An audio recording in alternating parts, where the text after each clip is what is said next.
Due to his progression of Parkinson's, Dr. Epperson decided to go to North Carolina and say goodbye to his brother, his son, his family, and some friends who lived near the Blue Ridge Mountain Parkway.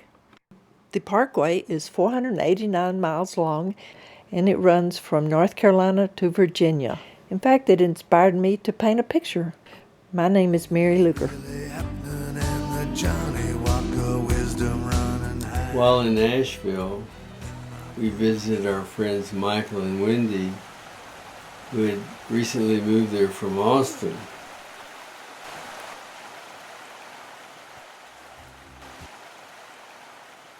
You only want the things that you can't get. Hey, Ed. Hey, darling. Hey, Hug. Hugs. Well, you're looking mighty fine. Well, thank you. Oh, Shows that you have wonderful taste. well, I know. I've been told that by the woman. Yeah, by the woman who's sitting right next to me. Your bright smile is a wonderful thing to tap into this afternoon. I'm 80 years old and I have Parkinson's disease, and I have a lot of really great friends, and I have an issue coming up, and it's called the death of my body. I'm really grateful to have the body I have and the friends I have and the lady that lives with me and the children I have. And so Michael Parbuckle is calling from North Carolina to talk a little bit about his relationship with his death and my death and our death, so that we can actually start to become adults about it. I think it's time to grow up and be an adult about death. What do you think, Michael? I think that's beautifully said. And I think it's a lifelong endeavor, this thing called preparation for our death. It's kind of a koan, isn't it? You know, it's like, how do you prepare something for you've never done it before? But you know, there is some preparation work to do, and I think that's what stands out as one of the biggest gifts that I think that you've given me. I remember meeting you at the first landmark seminar I had done in over 20 years. Now, that was way back in the 80s. So you stand up to talk, and I don't remember what you shared. I don't even think it matters, because what I do remember is this was somebody who was willing to say just exactly what was so for him. You know, and I kind of looked quizzically over there, and this sounds like a student. It sounds like a teacher. It sounds like definitely an explorer, a provocateur for sure, but somebody that was just deeply in love with the inquiry, wasn't looking for an answer. You were all of these things. It took me a little while to sort it all out, but what I came to see, Ed, is that you were all of these things and just so much more. And I'm just so grateful to know you. I am honored that you kept knocking on the door, and I got enough sense after a while to start rapping on yours.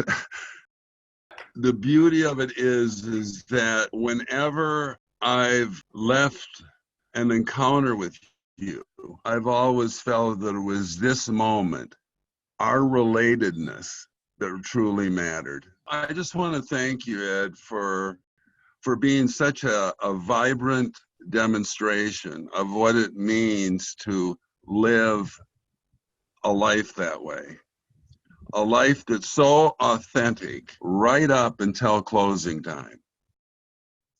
You know, and right in the face of everything that argues against it in our culture and society, and nothing more argues against a conscious awareness in our dying time. This for me was no more present than in a conversation that ensued after a voicemail that you left me back in August. It's a conversation that touched me more deeply than I have words for it. I'm going to take license here, and I'm going to use a few of your words. And then I want to read from a page in my journal on that day. Fast Eddie. may be my last day. So I wanted to call a few people and say that when one is fading away into this other dimension, things get really confusing. There's no understanding and a lot of mystery. Here's my journal entry. I said, didn't retrieve Eddie's message until yesterday afternoon. Called him back right away. Somewhat stunned and so unsure and anxious about just how to respond. We talked for at least 15 minutes. Eddie told me how incompetent he felt. And then he read this most glorious poem, achingly beautiful, were the simplest things in life, about how grateful for having lived such a full life. Mainly, it seemed, calling to let me know he felt he was complete in our relationship. The brief but poignant times our paths crossed, that he felt without inquiring that I too was complete. He then simply said goodbye, and I replied, goodbye, Eddie, I love you.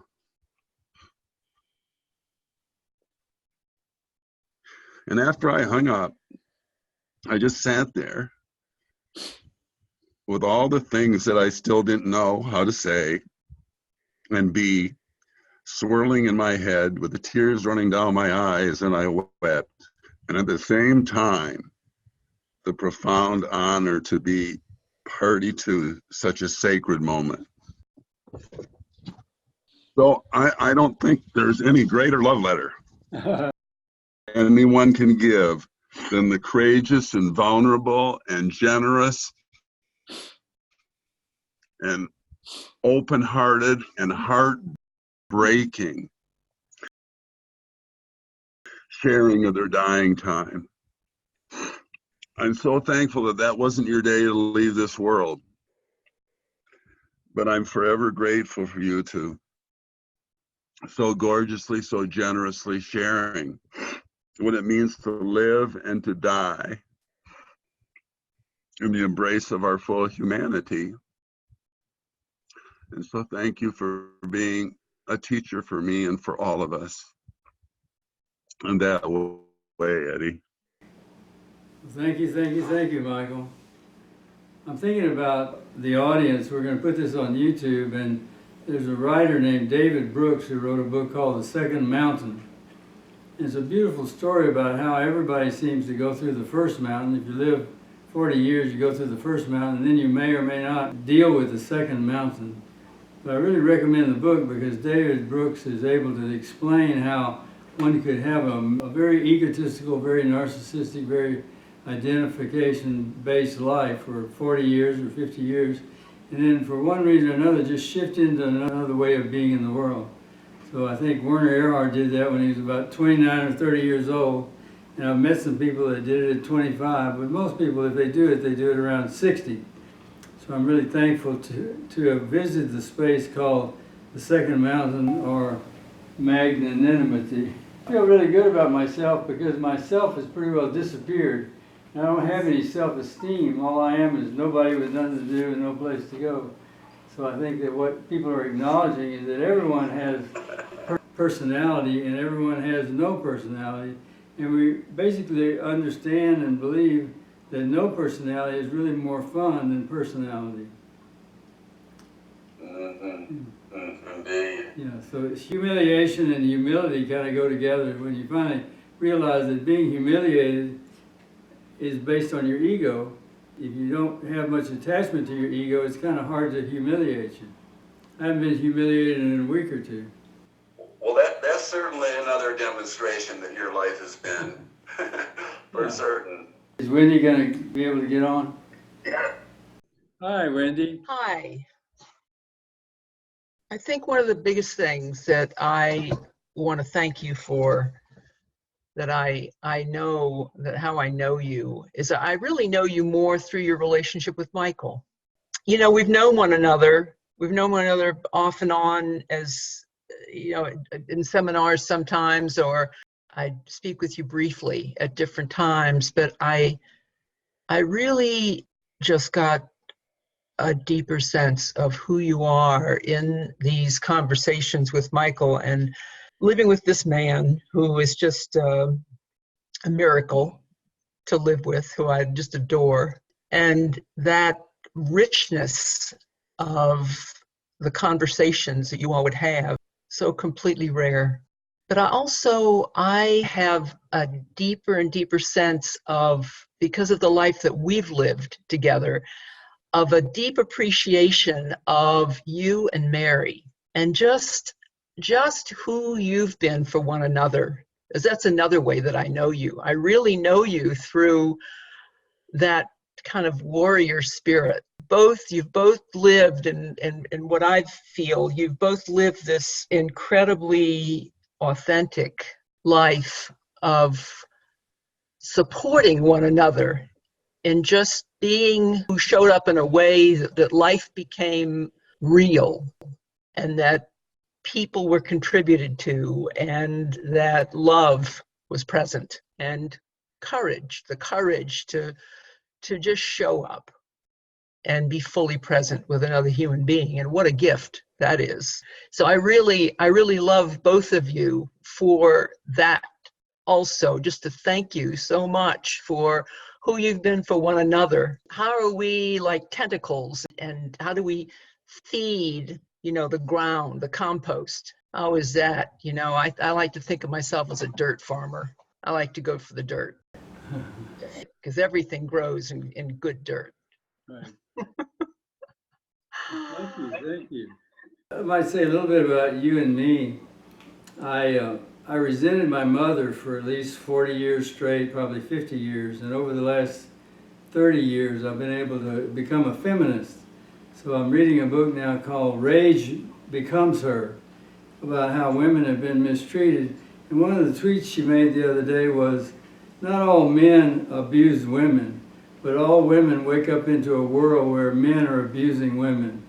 So I think that's a beautiful statement, because it says, I'm not a male basher. What I am is someone who's acknowledging the facts that men all over the world have mistreated women, and it's got to stop about now.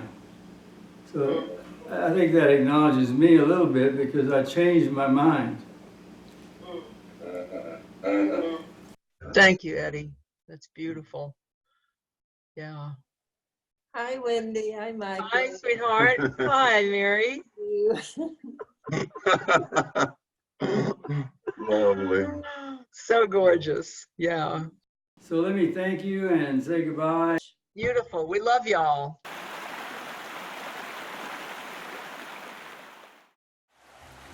The fiddler fiddles something so sublime. He danced on the polka dots and his partner found his partner. Hey, Mary. With the videos, huh? Put them on YouTube. Huh? You put them on YouTube, and Yeah, you get all right. these. They go viral. Is this going to go viral?